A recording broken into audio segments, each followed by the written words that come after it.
Satpur Ambad link रोडवरील चुंचाळे येथील विराटनगर या रहिवाशी वसाहतीत गट नंबर 12 मध्ये सुरेश ऑटोमोबाईल्स हा सीएनजी पेट्रोल पंप आहे।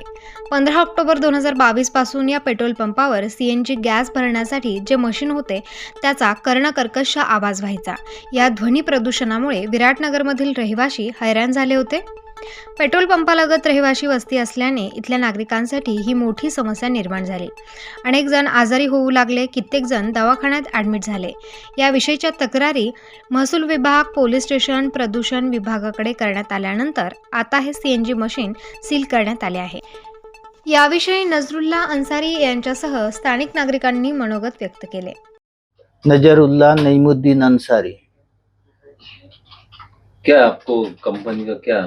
सुरेश ऑटोमोबाइल पे पेट्रोल पंप है, वहाँ पे सीएनजी मशीन उन्होंने शुरू किया है 2022 अगस्त में। उस टाइम से हमको बहुत परेशानी हो रहा है, मशीन बहुत आवाज़ करता है, उस वजह से हम लोग हॉस्पिटल में एडमिट हो गए थे, दवा चल रहा है हमारा। और अभी हमको बार बार लोगों का फ़ोन आता है कि मशीन एनओसी दे दीजिए मशीन चालू करने के लिए। हमको एनओसी दे दीजिए मशीन चालू करने के लिए। कोई नगर सेवक का, कारपोरेशन से फ़ोन आता है, चालू करने के लिए परमिशन दीजिए हमको।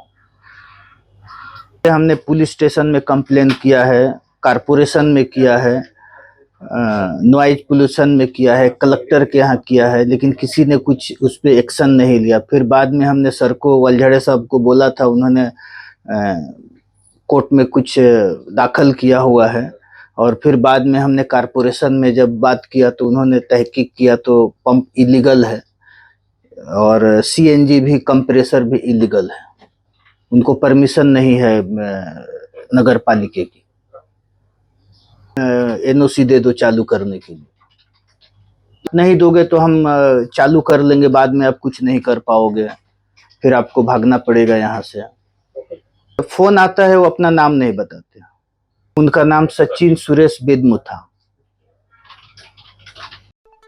मात्र आता या प्रकरणाला कलाटणी मिळाली असून पेट्रोल पंप चालकाकडून रहिवाशांना धमक्या मिळत असल्याने सारेच हादरले आहेत। काही गुंड प्रवृत्तीच्या लोकांकडून स्थानिकांना दमबाजी, फोनवरून धमक्या दिल्या जात आहेत। तुम्ही इथून स्थलांतर करा, अन्यथा होणाऱ्या परिणामांना सामोरे जावे लागेल, अशा शब्दात धमक्या दिल्या जात आहेत। ॲडव्होकेट उमेश वालझाडे यांनी याविषयी माहिती दिली आहे। आता ही जी अनुषंग असा आहे की नजरुल्लाबाई अन्सारी जे आपल्याशी आता बोलले, हे सिनियर सिटीजन आहेत आणि ती जे परिसर आहे सातपूरचा चुंचाळे शिवारातला, या परिसरात ह्या लोकांनी मागचे 20, 25, 30 वर्षापासून छोटे छोटे प्लॉट्स घेऊन त्यांची वस्ती केलेली आहे। बरे प्लॉट्समध्ये कसं आहे की कबाड कष्ट करून यांनी त्यांची घरं बांधलेली आहेत। आणि अलीकडे काय एक पंप एस्टॅब्लिश झाला तिथे, ते सुरेश ऑटोमोबाईल्स इंडियन ऑइलचा पंप आहे। पंप सुरू होण्याबद्दल काही नाही, तर त्याच्या दरम्यान त्याचं असं म्हणणं आहे की त्यांना सीएनजीची परमिशन मिळाली। त्यात डिस्पेन्सर मशीन लावले गेले मोठे मोठे। बरं, मशीन लावले गेले तर मशीनचं असं आलं की नॉर्म्स आहेत काय की डेसिबल्स किती पाहिजे रेसिडेन्शियल एरियाला, कमर्शियल एरियाला आणि तुमच्या इतर जे नॉर्म्स आहेत त्याप्रमाणे ते डेसिबल्स काही गुणा जास्त आहे असं लक्षात आलं। बरं, एवढंच नाही तर हे जे मशीन आहे दर 15 मिनिटाला ऑटोमॅटिक चालू होतं आणि चालू झाल्यानंतर या नजरुल्ला अन्सारी आणि सर्व मंडळी जमलेली यांना असं लक्षात आलं की त्यांची तब्येती बिघडायला लागल्या, कारण आवाज आणि त्याचं व्हायब्रेशन इतकं जास्त होतं। बरं, हे घरांना भिंतीला एकदम लागून ते मशीन आहे पंपचं।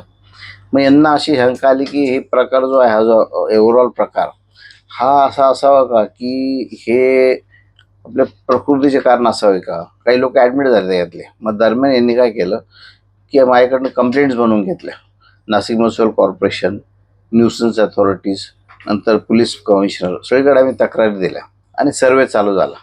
दरम्यान हा सुरेश बेदमूचा जो सुरेश ऑटोमोबाईल पंप आहे, पंपची अशी सिच्युएशन आहे की त्याचं लोकेशन मग माझ्याकडे काय क्लिप्स आणि काय फोटोग्राफ्स आहे, ते पाहता क्षणी आपल्याला लक्षात येईल की हे जे आहे हे रस्त्यावर आहे नो डाऊट, परंतु याला लागून जे बंगले आहेत त्यांचे घरं, छोटे छोटे घरं, त्याला एकदम खेटून आहे।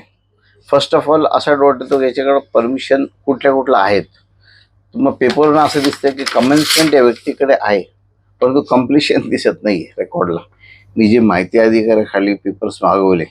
दुसरं असं की डेसिबल जे आम्ही मशीनवर काउंट केलं तर रेसिडेन्शियल एरियाला 55चं आहे आणि नाईट टाईमला 45 आहे आणि सायलेंट झोनला 50 आणि 40 आहे. कमर्शियल एरियाला 65 आणि 55 डेसिबल असं आहे. असं असताना याचं मशीनचं डेसिबल काही गुणा जास्त आहे. या गोष्टी आम्ही निदर्शनास आणून दिलं. न्यायालयात आम्ही दावा दाखल केला.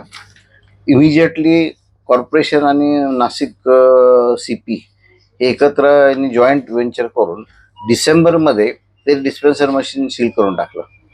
हे का सील केलं की लक्षात आलं की ह्या पेट्रोल पंपकडे काही परमिशन नाही आहे आणि तिथे जे CNGच्या अनुषंगाने जे न्यूसन्स होतं, मोठ्या लाईन लागणं, रेसिडेन्शियल एरियात त्या गाड्या घुसणं, तिथं ते फॅमिलीज येणं, या फॅमिलीज इथे राहणं, तिथं आवाज चिल्लाचपाट, ड्रायव्हर कंपनी सगळं, तर हा एक प्रकार न्यूसन्स झाला होता.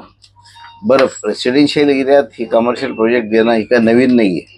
परंतु होतं कसं की ह्या लोकांना आज दमदाटी करून एकतर ते घरं सोडून जावे किंवा मग त्या व्यक्तीला आसपासल्या कोणातरी विकून त्यांनी स्वतःची व्यवस्था करून घ्यावी असं, किंवा मग कंप्लेंट फाईट करून त्यांनी स्वतःची फाईट लढावी, असा एकंदरीत प्रकार आहे. आता ही जी प्रकरणे सबज्युडाईज असल्याने, न्यायालयात न्यायप्रविष्ट असल्याने मी काय अधिक बोलत नाही.